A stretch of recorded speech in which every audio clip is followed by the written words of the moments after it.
Online exam सुरक्षित क्यों नहीं है? बहुत आसानी से हैक हो जा रहा है सिस्टम, क्योंकि सरकार के पास अपना इंफ्रास्ट्रक्चर नहीं। ऑफलाइन ओयो है, सीबीटी ताज रिसोर्ट, जहां पे आप पहुंचे, वेलकम शुभांकर, रूम में एक पर्चा लिखा हुआ है। अवेल 22:30।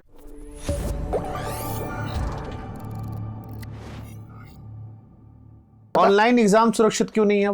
पहले तो ऑनलाइन पे भरोसा था कि भाई ऑफलाइन की जगह ऑनलाइन आएगा तो शायद सब भरोसेमंद हो जाए। बिल्कुल बिल्कुल सही करें, क्योंकि ऑनलाइन एग्जाम पे बहुत क्वेश्चंस हो रहे हैं। हाँ, बहुत आसानी से हैक हो जा रहा है सिस्टम, बहुत आसानी। इतना आसान हो गया है, क्योंकि मैं बता रहा हूं, क्योंकि सरकार के पास अपना इंफ्रास्ट्रक्चर नहीं है। सरकार डिपेंड है छोटी छोटी कंपनियों पे, सिफी जैसी कंपनियों पे, एडिक्विटी जैसी कंपनियों पे सरकार डिपेंड है। और सरकार उतना पैसा जब उनको नहीं देती है, टेंडर लेने की होड़ लगी रहती है, वो कंपनियां कम पैसे में टेंडर ले लेती हैं। सरकार ये नहीं देखती है कि इसकी क्रेडिबिलिटी कितनी है, वो कम पैसा जो भरेगा उसको टेंडर दे देती है। अब उसको बैकडोर से पार्टी फंड में भी पैसा देना है और एग्जाम भी कराना है, तो वो अब सोचता है कि हम इससे कैसे पैसा बनाएं। तो सब कुछ पैसा बनाने का दौर चल रहा है, हर आदमी को पैसा बनाना है, तो एग्जाम सुरक्षित नहीं हो सकता। सरकार के पास अपने ऑनलाइन सेंटर्स कितने? बिल्कुल भी नहीं है। आज सरकार को जेईई का एग्जाम लेने के लिए, जो कि इतना इंपॉर्टेंट एग्जाम है, जो देश का इंफ्रास्ट्रक्चर जिन इंजीनियर्स पे डिपेंड होगा, वहीं से इंजीनियर्स निकल के माइक्रोसॉफ्ट और एनवीडिया ग्राफिक जैसी कंपनियां खोलने के बारे में सोचेगा, जैसे आईआईटी रुड़की के बंदे का रेजर पे बनाया, वहां पे आप अपने इंफ्रास्ट्रक्चर पे एग्जाम नहीं करा पा रहे हो जहां पे आप गारंटी ले सको। इसलिए भी मुझे ऐसा लगता है कि सरकार बचती है कि कल को यही चीज हमारे से होगी तो सीधा आरोप हम पे आएगा। अभी तो हम ये कह के निकल जाते हैं कि उस अधिकारी को हमने उसको कॉन्ट्रैक्ट दिया था। क्या सरकार अपना इंफ्रास्ट्रक्चर नहीं बना सकती ऑनलाइन एग्जाम कराने का? तब शायद नहीं लीक होगा, लेकिन ये सरकार की प्रायोरिटी में नहीं है। सरकार के पास उतना पैसा नहीं है, क्योंकि सरकार को तो उस पैसे से राशन देना है, लाडली बहन योजना में पैसा डालना है और उसी पे वाई लूटनी है। जनता को भी अच्छा डायरेक्ट मिल रहा है, इजीली मिल रहा है, तो आदमी काम करना क्यों चाहेगा? मतलब ये वैसा है जैसे रेलवे टिकट बुक करने जाओ तो तक 11 बजे से आम आदमी बुक कर सकता है, लेकिन तब हैक होता है, तब हैक हो जाता है। बिल्कुल बिल्कुल सही कह रहे हैं, बहुत सारी प्रॉब्लम है। ये तो मैं पिछले 20 साल से देख रहा हूं। अब नहीं था, आप कितना ट्रेवल करते हो रेलवे से? मैं रेलवे से पहले बड़ा ट्रेवल करता था, भारतीय रेलवे से जी। तो रेलवे में आप रिजर्वेशन बुक करने तत्काल का ऑप्शन आया कि आप जिनको टिकट पहले नहीं मिल रही है वो तत्काल में बुक कर ले। तो तत्काल में शायद 10 बजे या 11 बजे आता था, आप समय मुझे याद नहीं, काफी समय हो गया।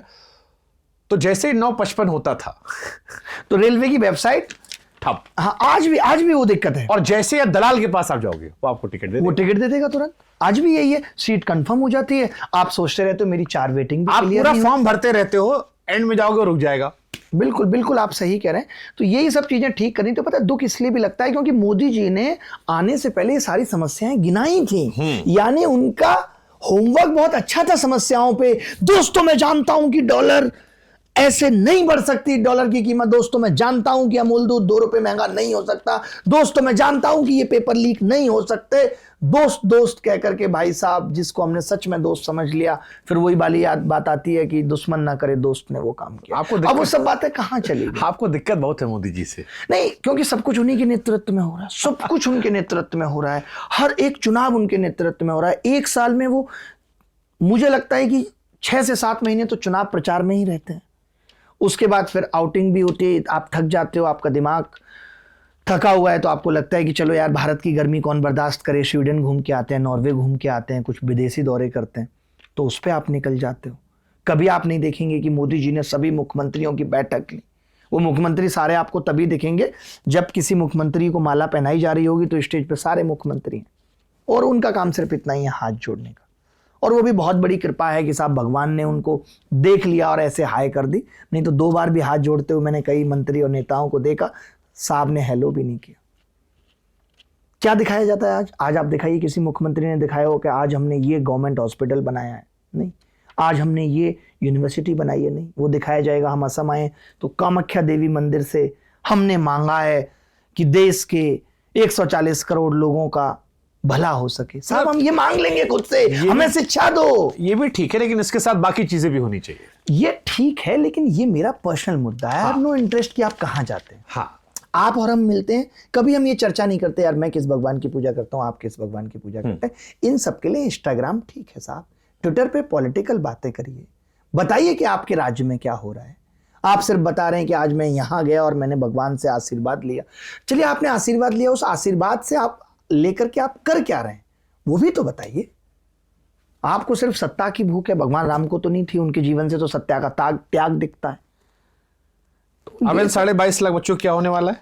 कुछ नहीं, इनका रीनीट होगा। इसमें बहुत सारे लोग हिम्मत तोड़ चुके होंगे। आपको पता चलेगा कि केवल 18 लाख लोग ही पेपर देने आए, तो हिम्मत टूट चुकी होगी। हो सकता है रीनीट लीक करने की तैयारी चल रही हो और शिक्षा मंत्री ने कह दिया होगा साफ साफ कि इस बार अगर पता लग गया तो फिर समझ लो तुम लोग कि मैं क्या करूंगा।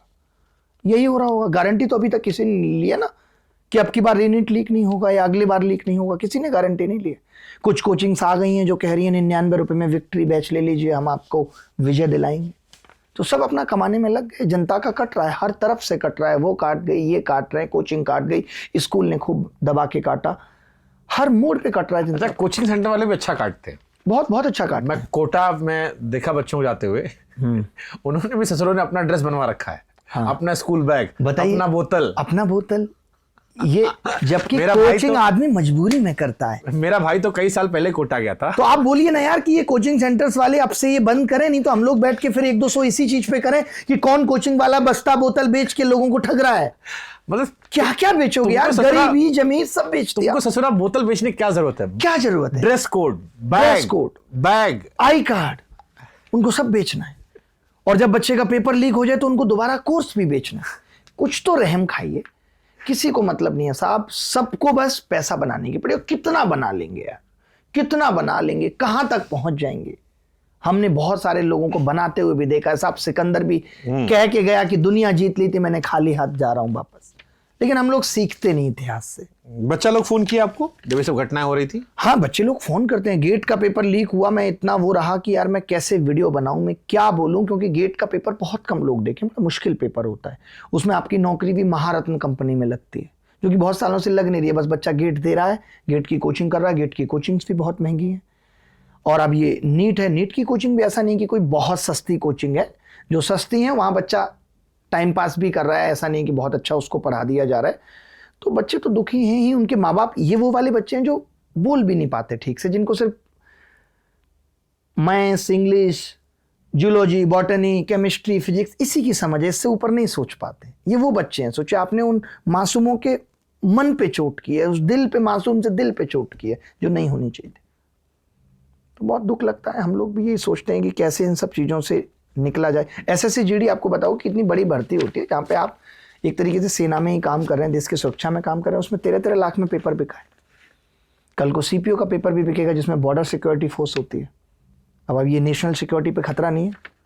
पूछिए आप गृह मंत्री जी को, ये आपके पास अच्छा कि पढ़ाई लिखाई ना करें, इससे अच्छा तो यही है कि आप बेसिक पढ़ लें कि जब एडमिशन हो जाएगा तो वहाँ काम चल जाए और उसके साथ साथ पैसा बटोर लें उस बीच में।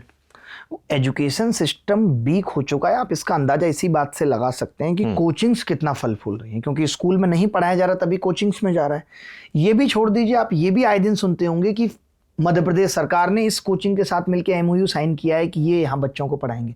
यानी सरकारों को खुद सरकारी स्कूल पे भरोसा नहीं रहा। कितने दुख की बात है कि कोचिंग्स के साथ टाई अप करना पड़ रहा है सरकारों को, और ये कहते हैं कि हम बहुत पढ़े लिखे हैं।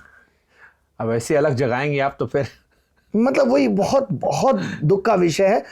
आप पूछिए, आपके पास तो आते हैं, मोहन यादव जी भी आपके पास आए थे, आप इन लोगों को पूछिए। मैंने तो देखे आपके इंटरव्यू, वो तो कितना नॉन सीरियस ही लोग रहते हैं इन सब चीजों। मोहन जी ने तो क्लियर कहा था कि सरकारी जॉब उनकी प्रायोरिटी में नहीं है। हाँ, वो उनको पता ही नहीं कि सरकारी जॉब, जो मैंने अभी आपको समझाया ही कि जब तक प्राइवेट नहीं होगा तब तक सरकारी नौकरियां क्रिएट ही नहीं होंगी।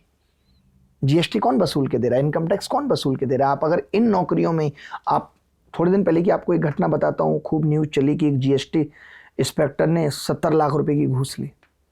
तो जब आप ऐसे लोग जो खुद घूस दे के आ रहे हैं, वो तो घूस लेते हुए पकड़े जाएंगे। इससे देश के राजस्व पे फर्क पड़ेगा, और अगर ऐसे ही फर्क पड़ता रहा तो एक दिन मोदी जी फिर आके बोलेंगे। अरे भी कहीं खबर आई कि 60 आईएएस ने एक साथ जमीन ली थी, एक साथ जमीन ली, उनको पहले पता चल गया था, उसके बाद वो जमीन बढ़ गई, वो जमीन 3200 करोड़ रुपए की हो गई। क्या कार्रवाई हुई उन पे अब तक? तो सब पैसा बनाने में लगे। कमाल, कितने डीप करप्शन है। हर मोड़ पे करप्शन है, मतलब हर चीज। मैंने सरकारी नौकरी शुभांकर भाई सिर्फ इसलिए छोड़ी थी, मैं जीएसटी पे ही इंस्पेक्टर था, कि मुझसे मेरे टीए ने कहा, मैंने कहा मुझे 1 हफ्ते की छुट्टी चाहिए, तो वो पहले से उस डिपार्टमेंट में काम कर रहा था, टीए टैक्स असिस्टेंट, मुझसे कई लेवल नीचे। उसने मुझे बोला आप 1500 रुपये देंगे, मैं एसी साहब को बोल के आपकी हफ्ते की छुट्टी अप्रूव करा दूंगा। मैंने कहा ये कहाँ देने होंगे? बोले वॉशरूम चलिए। सोचिए, मैंने कहा मतलब अपने डिपार्टमेंट में छुट्टी लेने के लिए मुझसे जूनियर ये कह रहा है कि आप 1500 रुपये दीजिए तो आपको छुट्टी मिल जाएगी। तो मैंने कहा तो फिर इस नौकरी से ही छुट्टी चाहिए मुझे भाई। तो मैं वही बता रहा हूं कि मतलब हर जगह हर मोड़ पे करप्शन होगा, और इस सरकार को लाने के पीछे वजह ये थी। पता है लोग आज क्या कहते हैं, भूल गए इंदिरा गांधी सरकार में क्या हुआ था? मैं नहीं था तब, और मैं उस इतिहास को पढ़ के भी ये कहूंगा कि तभी हमने इस सरकार को लाया।